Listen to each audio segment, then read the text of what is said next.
Change and transition are huge for kids. If they're teenagers especially, they're going through all kinds of transition. Transition is the word of the day, month, and even years. Today we're going to talk about 3 things that we're doing to help our kids through an enormous change.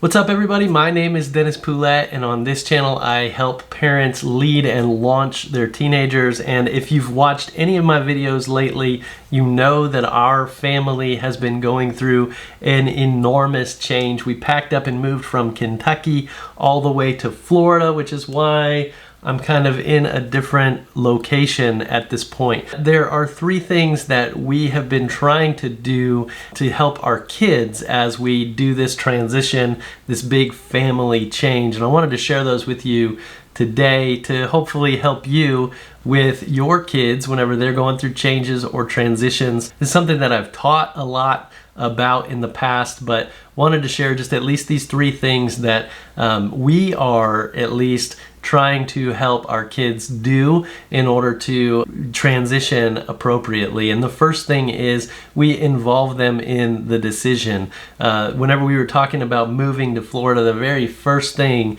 that we did was we held a family meeting, and in that family meeting we kind of helped them understand the reasoning behind what we were talking about, why we were going to move, what we were thinking, and all those things that are important. We wanted to get their feedback and we wanted to involve them in the decision, because that's super important whenever we're asking them to really transition. It's not something that we wanted to just lay down and say, hey, we're moving and whether you like it or not, we're gonna do this kind of a thing. That never seems to work. So what we did was we had a family meeting, talked about it, involved them in the conversation from a very early point, and that helped us with transition. The second thing that we did is that we're communicating often with them about feelings and emotions and what's going on in their heads during the entire transition. We're all going through all kinds of stress. Transition brings stress. What we want to do is make sure that we're constantly asking, hey, how you feeling about this?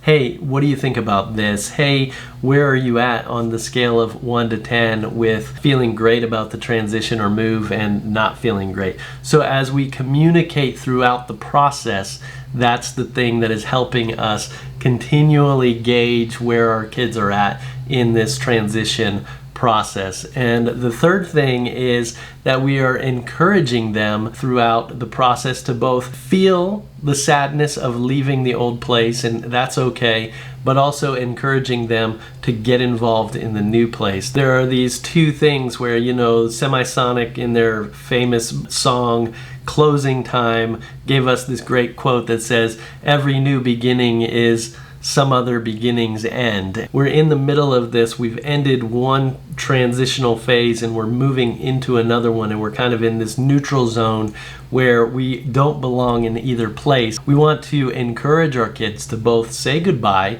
and to bring a piece of that with them, but also to move into the new location and the new place and encourage them to get involved in new things. Those are the kind of 3 things that we've been doing. We've involved them in the process, we've communicated with them throughout the process, and we are encouraging them to feel all the feels that they need to feel during this time. I just hope that that will help you as you help your kids through transitions and through changes. We know that life is full of change, and if our kids can learn how to experience change and how to work through that from a very early age, then they will be better at it as they grow older. That's what we're doing, and I hope that this video has helped you and will help your family as your kids go through changes and transitions.